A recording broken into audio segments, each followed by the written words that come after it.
My mother recorded over my father's last home video, and 30 years later, I found out why.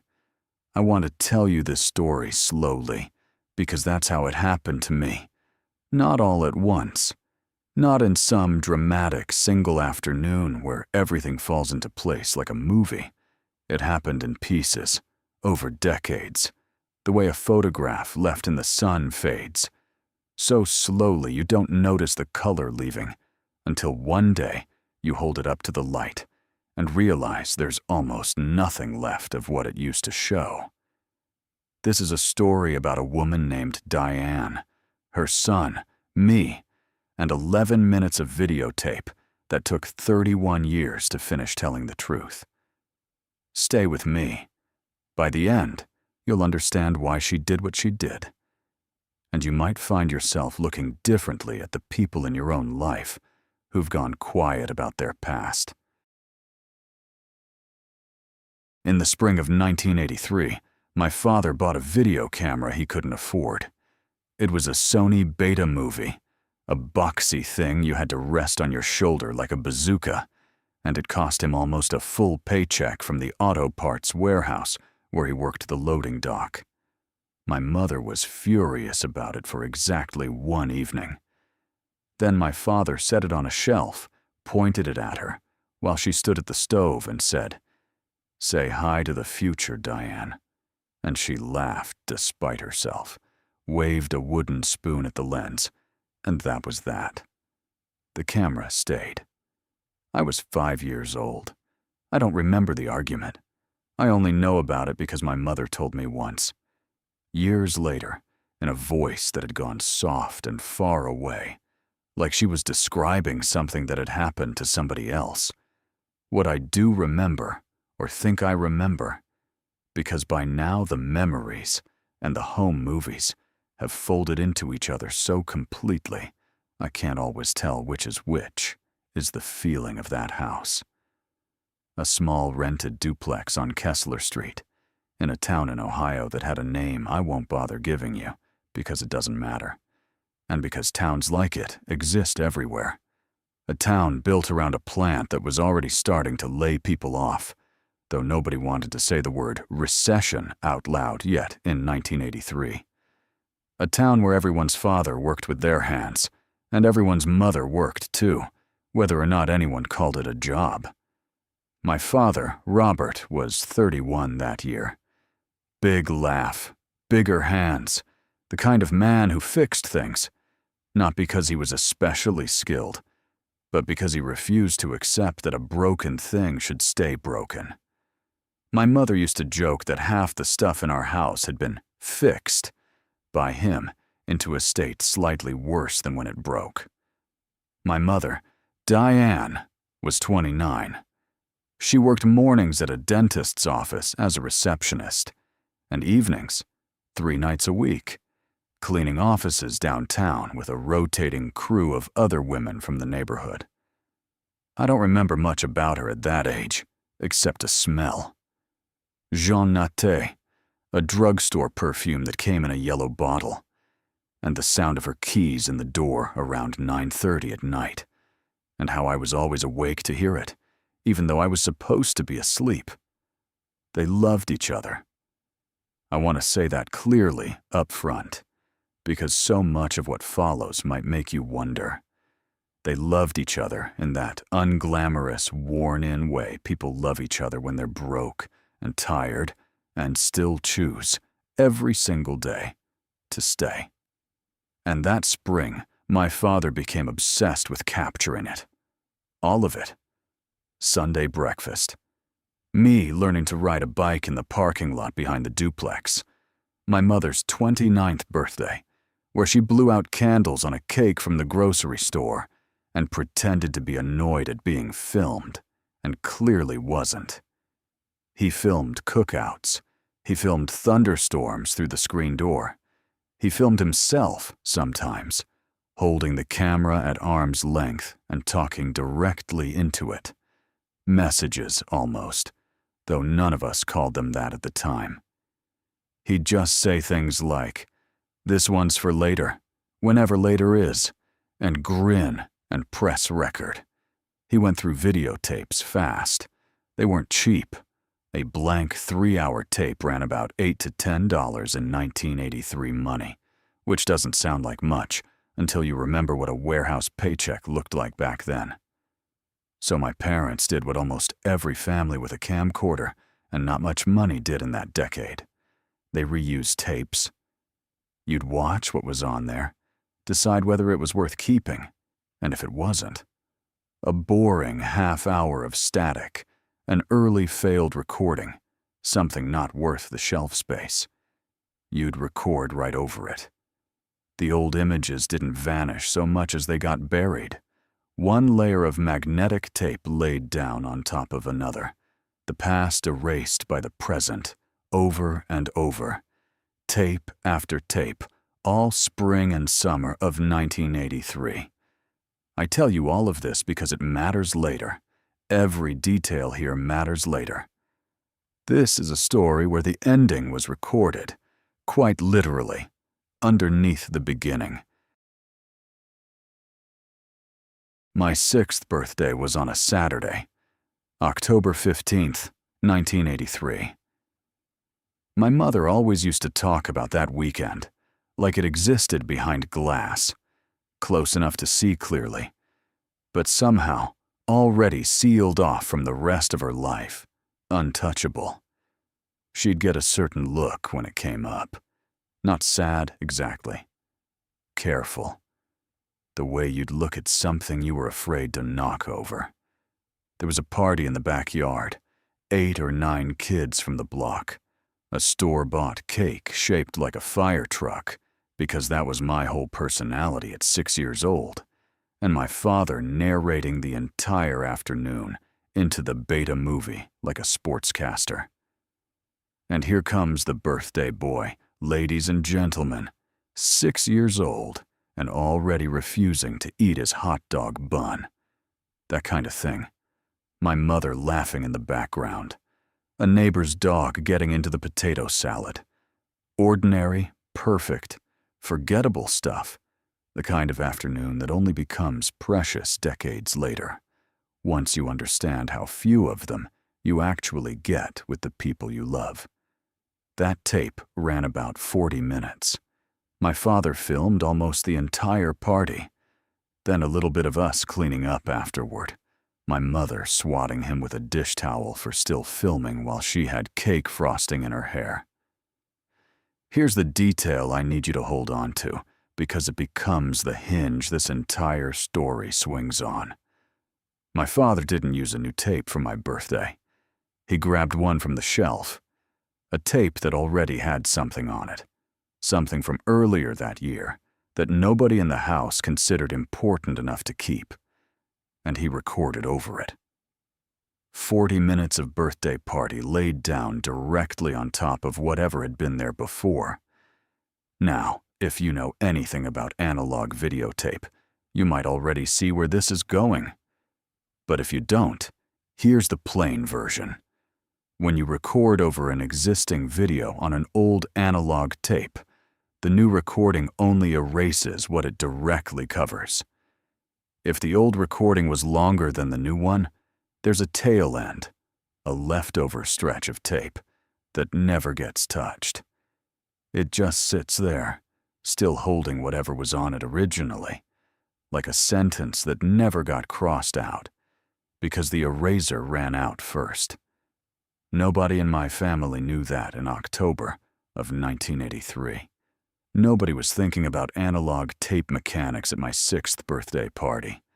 My father just grabbed a tape, filmed my party, and set it back on the shelf. And none of us had any idea that somewhere near the end of that cassette, past the frosting and the fire truck cake, there was still a fragment of something else.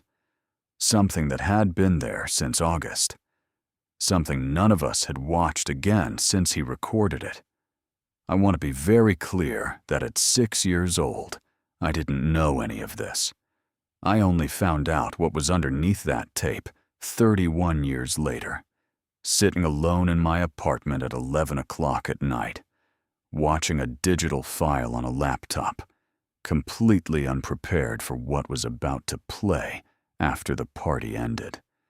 But I'm getting ahead of myself. Let me tell you what happened after my 6th birthday, because that's the part my mother spent the rest of her life trying to explain to me without ever actually explaining it. 11 days later, on October 26th, 1983, my father left the house for what my mother told me that evening, and for the next 30 years, was a shift at the warehouse. He never came home. Here is the version of events I grew up believing, the version my mother told me first when I was 6, and still too young to ask real questions, and then repeated, in slightly different shades, for the next 3 decades. My father left us. He wasn't a bad man, she'd say, but he wasn't built for the kind of life we were living. The bills, the tiredness, the sameness of it.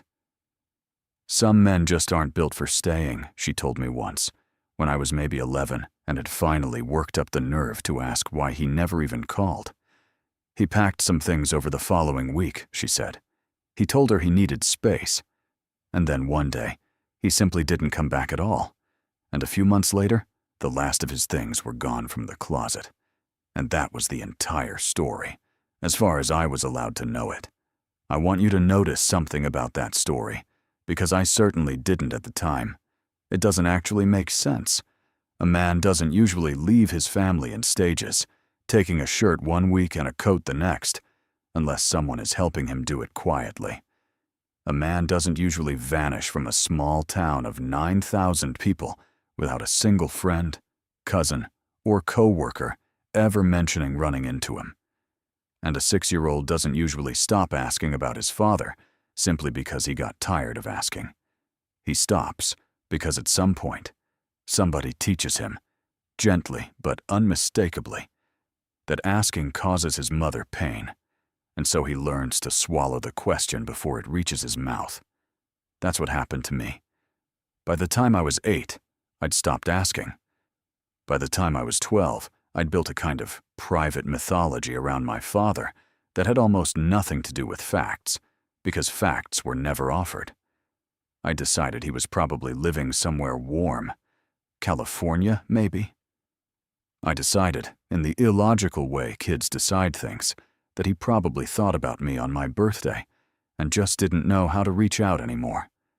It was easier to imagine a man who'd simply drifted away than to imagine anything worse, and nobody around me ever gave me a reason to imagine anything worse. My mother made sure of that. I used to build entire scenes in my head, as a kid, of what his new life must look like. I decided, for a while, that he probably had a boat, because a boy at school said his own runaway uncle had a boat in Florida, and 6-year-old logic doesn't require much more evidence than that to become a fact. I decided he probably kept a photo of me somewhere he could see it, the way my mother kept photos of him, though I had no way of knowing whether that was true, because I had, in fact, no way of knowing anything true about him at all. I used to lie awake some nights constructing an entire alternate biography for a man I had almost no real information about, filling the emptiness the only way a child can, with hope dressed up as certainty. What I didn't know, what I wouldn't learn until I was 37 years old, is that my mother had known, within about 10 days of my father's disappearance, exactly what had happened to him. She had known it before I even turned 7. She carried that knowledge alone, completely alone, for the rest of her life, and she built an entire architecture of half-truths around me so that I would never have to carry it too. I used to be angry about that once I found out. I want to tell you honestly, this isn't a story where I skip past the anger to get to the forgiveness. The anger was real, and it lasted a long time. But understanding came for the anger eventually, the way understanding usually does. Slowly, and only after I knew the whole shape of what she'd been protecting me from. We didn't move. That's the detail people always find strange when I tell them this story. If your husband vanishes and you suspect, or know, something terrible has happened, wouldn't you want to leave? Start over somewhere new? My mother stayed on Kessler Street for another 6 years after my father disappeared, in the same duplex, on the same block, surrounded by the same neighbors who all had their own theories about Robert, and were not shy about sharing them within earshot of a growing boy. I heard, "Run off," and I heard, "No good," and I heard, once, from a boy 2 doors down whose mother clearly hadn't thought about who might repeat it, the word, "left for a woman in Cincinnati," which is a sentence that will do something permanent to an 8-year-old's understanding of his own father. My mother worked more hours, not fewer. She picked up a second cleaning route. She started doing books for a small accounting office on weekends, a skill she'd apparently picked up in night classes I never once heard her mention taking. Money was tighter than it had been, even when my father was alive, which didn't make sense to me at the time. Shouldn't one less mouth to feed mean more room to breathe? But which I understood much later, once I knew what she'd actually been paying for. There were things I noticed, but didn't understand.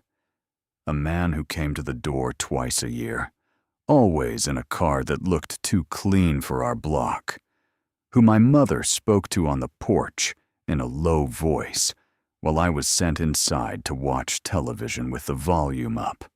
A locked metal box on the top shelf of her closet that I found once, at 10 years old, snooping the way kids do, and that she caught me looking at with a reaction so sharp and so frightened that I never went near that closet again. Phone calls late at night that she took in the kitchen with the cord stretched to its absolute limit so she could close the door most of the way. Her voice pitched low enough that I could hear the rhythm of the conversation through the wall, but never the words. I want to tell you I put these pieces together as a kid. I didn't. Kids don't build timelines. Kids build feelings. And the feeling I built, over years of unexplained tension and a mother who flinched at questions about my father, was simply this: something is wrong, and it is somehow my job not to make it worse by asking about it. So I stopped asking. And my mother, I would learn, spent those years quietly, invisibly absorbing a debt that was never hers to owe, protecting a version of the truth so carefully that even her own son couldn't see the seams of it. She never remarried. She had, as far as I ever knew, exactly one date in the 31 years after my father vanished. A man named Carl from the accounting office. 3 dinners in 1991. And then nothing. No explanation given. The way she gave no explanation for most things. I used to think she simply never stopped loving my father. Now, I think it was something closer to this. She couldn't let anyone else get close enough to ask the questions I'd learned not to ask. A husband notices a locked box. A husband asks who the man on the porch is. My mother couldn't afford a husband. She could only afford a son who'd learned to look away. There's one memory from that stretch of years I've turned over more than any other, probably because, at the time, it seemed like nothing. And only later did it seem like everything. I was 13. It was a Tuesday, because I remember I had a math test the next day I hadn't studied for, and I remember being annoyed about that, which tells you how small the moment felt to me at the time. My mother had a headache and asked me to run down to the corner store for aspirin. On my way back, cutting through the lot behind the duplex, I saw the clean car parked in front of our place, the one that showed up twice a year like clockwork, and a man in a gray jacket standing on the porch, talking to my mother in that low voice adults use when they don't want to be overheard by children, they assume aren't paying attention. I wasn't supposed to be back yet. I don't think either of them heard me come around the side of the building. I caught maybe 4 seconds of it before my mother's eyes found me, and her whole posture changed, folding closed like a book someone had almost caught you reading. What I heard in those 4 seconds was the man saying, "Understand it's hard, Diane, but the arrangement was quarterly, and March makes 3 months late." And my mother, in a voice I'd never once heard her use before or after, flat and controlled in a way that had nothing to do with the woman who sang along badly to the radio while she did dishes, saying, "It'll be there by Friday. It's always been there." Then she saw me, and in the space of maybe 1 second, her face did something I only understood decades later. She smiled at me, easy and warm, and said, "There's my boy. Did you get the aspirin?" As though I'd walked in on absolutely nothing at all, I believed her. That's the part that still gets me. I was 13 years old, and I believed, completely, that I'd walked in on nothing, because my mother was that good at making nothing out of something, every single day, for years. And because some part of me had already learned that believing her was easier, for both of us, than asking what the arrangement meant, I forgot about it almost immediately. Failed the math test the next day, actually, which felt like a much bigger tragedy at 13 than a stranger in a gray jacket on our porch. It wasn't until I was 37, sitting across from Carol at her kitchen table in Michigan, that I understood exactly what I'd overheard, and exactly what it had cost my mother to turn it into nothing before my very eyes in 4 seconds flat.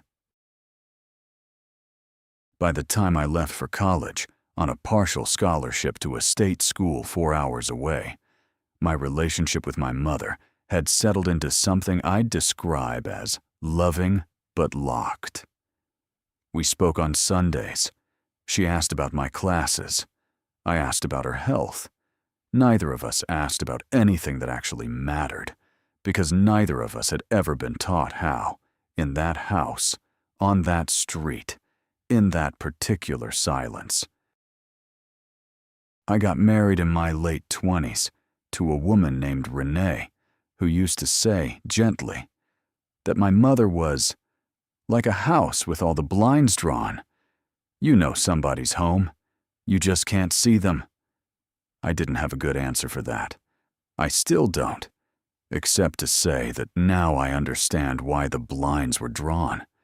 And I understand that Renee, without knowing it, had described exactly what 30 years of protecting a secret does to a person.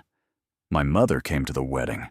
She cried during the vows, which surprised me, because I don't think I'd seen my mother cry more than twice in my entire childhood. She danced once, badly, with my father-in-law, and for one stretch of maybe 10 minutes, she looked lighter than I remembered her ever looking. I have a photograph from that night that I still keep on my desk, her laughing, mid-turn, her hand loose in someone else's. And I used to look at it and think simply, there she is. That's the woman underneath the house with the blinds drawn. I didn't know that night that she was already sick, not diagnosed yet. That would come 2 years later. But sick in the quiet way that had probably been building for longer than any of us wanted to admit. She never told me how bad it was until it was very bad. That too I understand now, as part of a pattern that had started in October of 1983 and never really stopped. My mother managing pain alone, on principle, as though sharing it were a kind of failure. She died in the spring, 7 years ago, in a hospital room 40 minutes from the house on Kessler Street. She'd finally sold when I was in my 20s. I was there. I held her hand. She was mostly quiet those last few days, drifting in and out. and near the very end she said something I didn't understand at the time, and have thought about almost every day since. She said, "The tape's in the box. I should have told you sooner. I was always going to tell you when you were ready, and I kept waiting for you to be ready. And then there wasn't any more time to wait." I asked her what tape, what box. She was already somewhere else by then, her eyes on the ceiling, her hand loosening in mine. She didn't answer. Those were close to the last real words she said to me. It took me 2 more years to find out what she meant.